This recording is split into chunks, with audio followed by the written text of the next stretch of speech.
Good afternoon, students. Today we are going to start unit number 3 of data science and the chapter is access super step.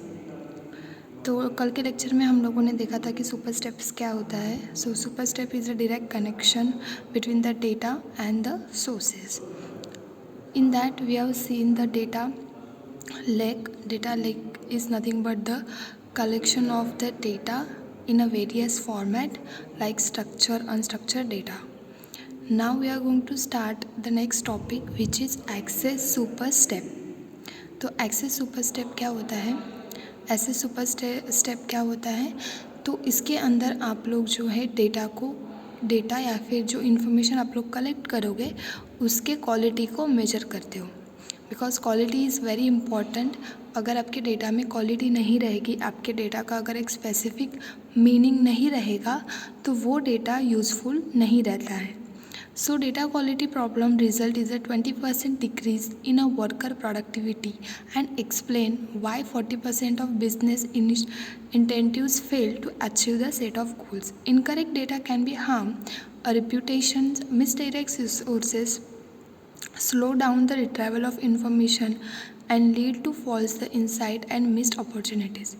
So जैसे मैंने बोला कि data lake के अंदर आपको बहुत सारे सोर्सेस से जो है डेटा कलेक्ट हो जाता है या फिर डेटा आपके पास आ जाता है. बट अगर वो डेटा में क्वालिटी नहीं रहेगी, वो परफेक्ट डेटा नहीं रहेगा, अकॉर्डिंग टू रिक्वायरमेंट नहीं रहेगा, तो वो डेटा की कोई भी वैल्यू नहीं रहती है. फॉर एग्ज़ाम्पल, अगर मैंने आपको बोला है कि यहाँ पे जितने भी स्टूडेंट्स पास आउट हो गए हैं तो उनकी इन्फॉर्मेशन आपको कलेक्ट करनी है, बट मैंने आपको ईयर नहीं इन्फॉर्म किया है और मुझे एक स्पेसिफिक ईयर के ही स्टूडेंट की इन्फॉर्मेशन चाहिए. But as a organisation employ आपने भी मेरे से रिक्वायरमेंट नहीं की थी और आपने क्या किया, गार्बेज कलेक्शन किया कि स्टार्ट टू एंड 10 ईयर्स में जितने भी स्टूडेंट्स यहाँ से पास आउट होके गए हैं उन सब की जो है इन्फॉर्मेशन मेरे पास दे दी. तो ये क्या हो गया, एक मिस डायरेक्ट रिसोर्सेस हो गया. मैंने आपको प्रॉपर्ली डायरेक्ट नहीं किया और आपने भी एज ए एम्प्लॉय मुझे नहीं क्वेश्चन किया कि आपको कौन सा डेटा चाहिए. तो इससे क्या होता है, आपका जो डेटा कलेक्ट होता है वो एक रॉन्ग डेटा कलेक्ट होता है और इससे आपकी प्रोडक्टिविटी पे बैड इफ़ेक्ट होता है. तो इससे ये जो प्रॉब्लम रहती है या फिर इस तरीके के जो इश्यूज़ क्रिएट होते हैं उसको ओवरकम करने के लिए हम लोग ऐसे सुपर सेट का यूज़ करते हैं जहाँ पे हम लोग क्वालिटी को मेजर करते हैं. For example, if an organization has an incorrect name or mailing address of prospective client, their marketing materials could go to the wrong recipient. If sales data is attributed to the wrong SKU or brand, the company might invest in a product line with a less than the stellar customer demand. तो wrong अगर data है या फिर उसकी quality अगर down है तो उससे क्या प्रॉब्लम आता है कि सपोज़ अगर आप किसी ऑर्गेनाइजेशन में काम करते हैं और आप जो कस्टमर को प्रोडक्ट सेंड कर रहे हो वो अगर आपने एक रॉन्ग एड्रेस पे सेंड किए, आपने लॉन्ग मेल पे अगर सेंड किए तो इससे आपका जो रिप्यूटेशन रहता है कंपनी का वो डिक्रीज़ होता है. Data profiling is the process of examine, analyzing and reviewing the data to collect the statistics surrounding the quality, hygiene of the data set. The data quality refers to the accuracy, consistency, validity and completeness of the data. तो हम लोग super steps में क्या क्या check करते हैं, तो data की क्वालिटी चेक करते हैं जिसके अंदर हम लोग डेटा की accuracy, consistency, validity and completeness of data ये फैक्टर्स को चेक करते हैं. डेटा प्रोफाइलिंग में भी also known as the data archaeology, data assessment and data discovery और द डेटा क्वालिटी एनालिसिस. तो इन केस अगर आप लोग डेटा को अच्छी तरीके से वेरीफाई नहीं कर पाए तो इससे बैड डेटा जो है जनरेट होता है. देन SQL सुपर स्टेट में या फिर जो आप लोग डेटा को चेक करते हैं उसके अंदर हम लोग बेसिकली डेटा की एक्यूरेसी, कंसिस्टेंसी एंड वैलिडिटी के ऊपर ज़्यादा फोकस करते हैं जिससे हमें डेटा की क्वालिटी 100% रिसीव होती है. Then second point is errors. तो बेसिकली एरर्स यानी क्या होता है, तो एरर्स के कुछ टाइप्स रहते हैं, आप लोगों ने सॉफ्टवेयर टेस्टिंग में देखा होगा. तो एरर्स यानी क्या, the errors is nothing but the human made mistake और any application mistake that is not correct और the error is nothing but an difference और variance between the actual and expected result. अगर आपका expected result and actual result application का correct या फिर match नहीं हो रहा है, that means it is a error. तो एरर्स के बहुत सारे टाइप्स रहते हैं, लाइक सिंटैक्स एरर रहता है, रन टाइम एरर रहता है, एप्लीकेशन एरर रहता है, ह्यूमन मेड मिस्टेक्स रहते हैं, ऐसे बहुत सारे उसके टाइप्स रहते हैं। So error are the norm, not expectation. When working with data, by now you are probably heard that statistic are 88% of spreadsheet contains the error. Since we cannot safely assume that any of the data we can work with error free, our mission should be find out the tackle the errors in the most efficient way of possible. आप कोई भी application अगर खुद से ready कर रहे हो, खुद से डेवलप कर रहे हो, और या फिर आप किसी और का एप्लीकेशन को यूज़ कर रहे हो, तो कोई भी एप्लीकेशन, कोई भी सॉफ्टवेयर आपको कभी भी एरर फ्री में नहीं मिलेगा। मतलब ऐसा वर्ल्ड में कोई भी सॉफ्टवेयर या फिर कोई भी एप्लीकेशन नहीं है जिसके अंदर एरर नहीं रहता। बस हम लोग जो एरर को फाइंड आउट करते हैं और उसकी जो इंटेंसिटी या फिर जैसे बोलते हैं उसकी जो डेंसिटी रहती है उसको हम लोग कम करते हैं। तो इसीलिए हम लोग जो है आपका जो सॉफ्टवेयर या फिर एप्लीकेशंस रहते हैं उसके अंदर अपडेशंस आते हैं। फॉर एग्ज़ाम्पल जैसे अगर आप लोग बहुत सालों से व्हाट्सअप वगैरह यूज़ कर रहे हो, तो अभी उसके अंदर कुछ नए नए फीचर्स ऐड हुए, लाइक आप लोग वीडियो कॉल में मैक्सिमम 6 लोगों को ले सकते हो, देन आप लोग स्टेटस 24 आवर्स के लिए रख सकते हो। तो ये सारी चीज़ें जब नहीं थी तब भी आपका व्हाट्सअप का एप्लीकेशन चालू था, उसके अंदर मिलियंस ऑफ लोग काम करते थे, उसका यूज़ करते थे।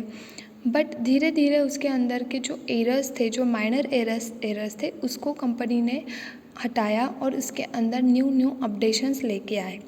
तो कोई भी सॉफ्टवेयर जो आपको यूज़ करते हो टेक्नोलॉजी बेस्ड, कभी भी आपको वो एरर फ्री नहीं मिलता है। बट जो एरर आपके पास है या फिर जो एप्लीकेशन आप लोग यूज़ कर रहे हो, उसको आपको इस तरीके से यूज़ करना है या फिर इफ़िशेंटली आपको उसके अंदर के सारे एरर्स को फाइंड आउट करके टैकल करना रहता है। जितना ज़्यादा आप लोग एरर्स को सॉल्व करोगे उतना ज़्यादा वो सॉफ्टवेयर आपको क्वालिटी प्रोवाइड करता है। So there are some types of the error: accept the error, reject the error, third one is correct the error and deal with this error. तो ऐसे बहुत सारे टाइप्स के एरर आपको अकॉर्डिंग टू एप्लीकेशंस मिलते हैं कि डिपेंड आप लोग कौन सा एप्लीकेशन यूज़ करते हो। नॉर्मली हम लोग टेस्टिंग जब करते हैं तो हम लोग उसके अंदर मैक्सिमम एरर्स को जो है फाइंड आउट करते हैं। देन एरर हो गया है, यानी आपको समझा है कि एरर किस तरीके से काम करता है। Now we are going to study the analysis of data. जैसे मैंने स्टार्टिंग में आपको बोला कि ऐसे सुपरसेट यानी जिसके अंदर आप लोग डेटा के क्वालिटी को मेजर करते हो, तो वो क्वालिटी को मेजर करने के लिए आपके पास ये 6 फैक्टर्स रहते हैं या फिर 6 आप लोग बोल सकते हैं इसके कैरेक्टरिस्टिक्स है। अगर ये आपने फुलफ़िल कर लिए, दैट मीन्स जो आप लोग डेटा यूज़ कर रहे हो वो परफेक्टली डेटा की क्वालिटी को प्रोवाइड कर रहा है। सबसे पहले आता है completeness, then consistency, confidentiality, accuracy, integrity and timeliness. These are the total 6 factors which define the data quality. तो डेटा क्वालिटी जितना ज़्यादा आपका बेस्ट रहेगा उतने ज़्यादा आपके एरर्स फ्री हो जाएगा सॉफ्टवेयर और आपको एक बेस्ट क्वालिटी का सॉफ्टवेयर मिलेगा।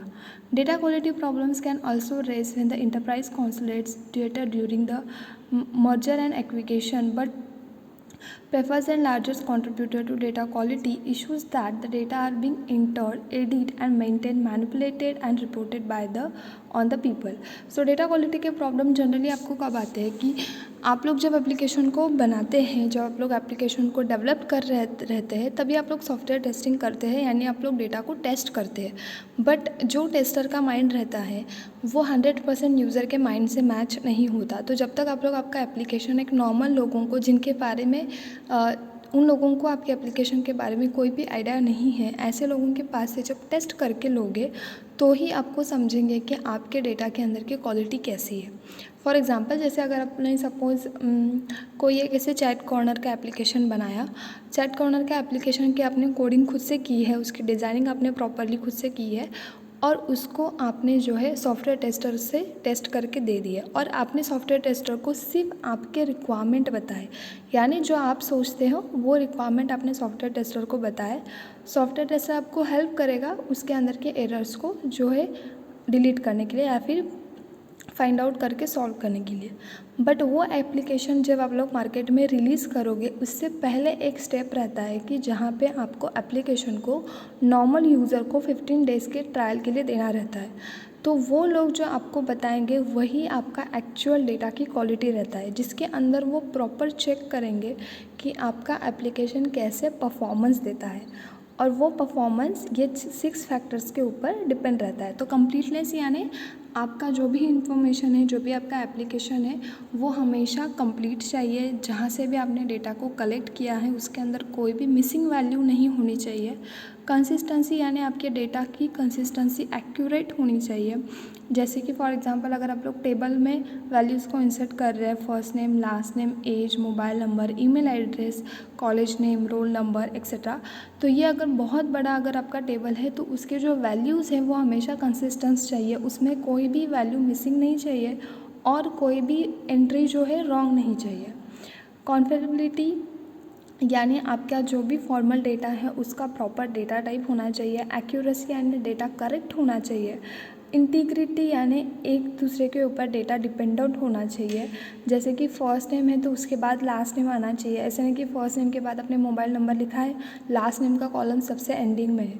तो इससे क्या होता है, डेटा इनकंसिस्टेंट फॉर्मेट में जाता है, क्योंकि जिस तरीके से आपने टेबल बनाया रहता है उसी तरीके से आपका डेटा इंसर्ट होता है। देन टाइमलीनेस यानी उसका परफॉर्मेंस बहुत अच्छा होना चाहिए। ऐसे नहीं कि आपने एप्लीकेशन में लॉगिन किया, यूज़र नेम डाला, पासवर्ड डाला और लॉगिन करने के बाद आप लोगों को 10 मिनट्स 15 मिनट्स वेट करना पड़ रहा है। तो ये आपके एप्लीकेशन का टाइमलीनेस का फैक्टर है कि आपके एप्लीकेशन ने हमेशा बेस्ट परफॉर्मेंस ही देना चाहिए। तो अगर ये सारे क्राइटेरियाज आपके एप्लीकेशन फुलफ़िल करते हैं तो आपका एप्लीकेशन एक सुपर स्टेप में आता है, यानी वो आपको बेस्ट क्वालिटी प्रोवाइड करता है। तो अभी सारे फैक्टर्स को जो है हम लोग डिटेल में देखते हैं। सबसे पहले आता है completeness. Completeness is defined as expected comprehensiveness data can be complete even if the optional data is missing, as long as the data meets the expectation then the data is considered complete. तो इसके अंदर क्या होता है कि जब भी आप लोग सपोज़ कोई ऐसे फॉर्म वगैरह जैसे फिलअप करते हो, जैसे अभी आपने यूनिवर्सिटी का भी फॉर्म फिलअप किया जब आपका एमएससी का एडमिशन चल रहा था, तो वहाँ पे आप लोग देखेंगे कि रेड कलर का एक स्टार रहता है, यानी वो जो वैल्यूज़ रहता है या फिर वो जो इंसर्शन रहता है वो कंप्लीट या फिर कंपलसरी रहता है। बट कुछ कुछ पॉइंट यहाँ पे आपको ऐसे स्टार नहीं मिलता है, मतलब वो ऑप्शनल डेटा रहता है। फॉर एग्जांपल जैसे फर्स्ट नेम है, मिडल नेम है, लास्ट नेम है, तो first name and last name जो है आपका कंपलसरी है और मिडल नेम अगर ऑप्शनल है तो कोई डालेगा कोई नहीं डालेगा, फिर भी आपका जो रिकॉर्ड होगा या फिर आपका जो टेबल में वैल्यूज़ इंसर्ट होंगे वो कंप्लीट इंसर्ट होनी चाहिए। ऐसे नहीं कि उसने ऑप्शनल का डेटा फिलअप नहीं किया है तो वहाँ पे कोई गार्बेज वैल्यू जो है कलेक्ट हो रही है, या फिर ऐसे भी नहीं होना चाहिए कि वो डेटा ऑप्शनल है इसका मतलब उसको वैलिडेशन नहीं दिया है। तो ये जो एप्लीकेशन है आपका उसको अंडरस्टैंड होना चाहिए। तो इस तरीके से जो है आपका डेटा कंप्लीट ही चाहिए। नेक्स्ट आता है कंसिस्टेंसी, जहाँ पे आपका क्वालिटी मेजर किया जाता है। Consistency means data across all the system reflect the same information and they are sync with each other across the enterprise. For example, a business unit status is closed but there are sales for that business unit.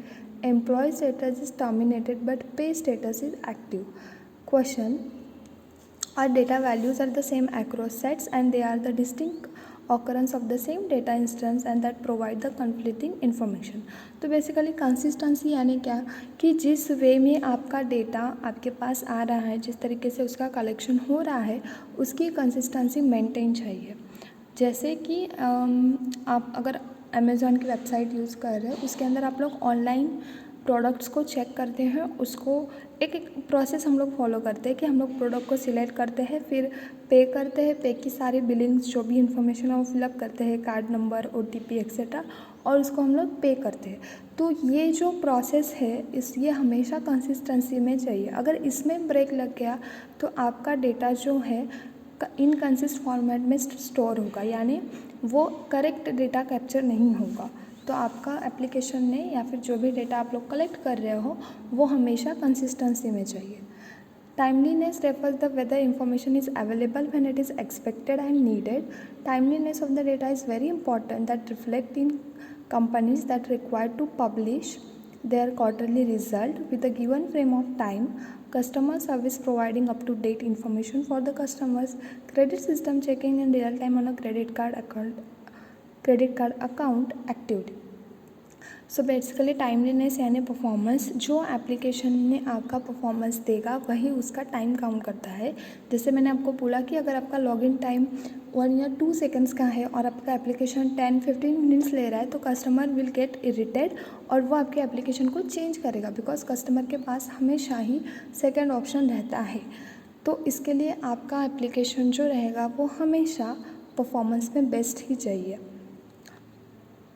Then conformity means that data is following the set of standard data definition like data type, size, format. For example, date of birth of customer is in format month, day and year. Do the data values completely and specified format? If it is so, do all the data values comply with those format?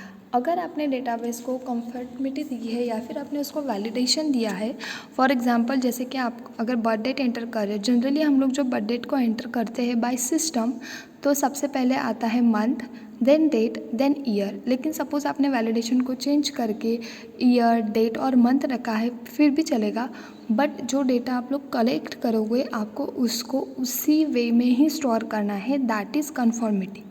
यानी आपको conformation लेना है कि जो process आप लोग expect कर रहे हो उसी प्रोसेस से आपका डेटा जो है सिस्टम में एंटर हो रहा है। और ये सारी चीज़ें हम लोग देख रहे हैं एक्सेस सुपर स्टेप के लिए, जिसके अंदर हम लोग डेटा की क्वालिटी को मेजर करते हैं। तो ये भी बहुत इंपॉर्टेंट फैक्टर है कि आपको कन्फर्मेशन होना चाहिए कि आपका डेटा उसी फॉर्मेट में स्टोर हो रहा है जिस फॉर्मेट में आप लोग एक्सपेक्ट कर रहे हो। Then next is accuracy is the degree to which the data is correctly reflected in the real world or event being described. Sales business unit are the real value and address of the employee data set is the real address. ये बहुत simple है कि accuracy यानी क्या कि आपके data जो आप लोग एंटर कर रहे हो, जो डेटा आपको कलेक्ट होके आ रहा है वो एक करेक्ट एंड ट्रू डेटा चाहिए, उसके अंदर कोई भी फेक वैल्यूज़ नहीं चाहिए। Then integrity means the validity of the data across the relationship, ensure that all data in a database can be traced and connected to the other data. जैसे मैंने बोला कि डेटा एक दूसरे के ऊपर डिपेंडेंट चाहिए। जैसे अगर एक स्टूडेंट की इन्फॉर्मेशन आप लोग फिलअप कर रहे हो तो उसका first name, middle name, last name, age, date of birth, mobile number, email address, then address, roll number, class, इस तरीके से पूरा डेटा चाहिए। दैट इज़ कॉल्ड इंटीग्रिटी, कि डेटा एक दूसरे के ऊपर डिपेंडेंट चाहिए। ऐसे नहीं कि एक स्टूडेंट का आपने सिर्फ फर्स्ट नेम कलेक्ट किया है, दूसरे स्टूडेंट का सिर्फ आपने एज कलेक्ट किया है, इससे आपका डेटा इनकंसिस्ट फॉर्मेट में आएगा। तो इससे डेटा की क्वालिटी जो है डिक्रीज़ हो जाती है। इसके लिए आपका डेटा हमेशा इंटीग्रिटी में चाहिए। तो एक्सेस सुपर स्टेप में आप लोग डेटा की क्वालिटी को मेजर करते हैं with the help of this 5 factors.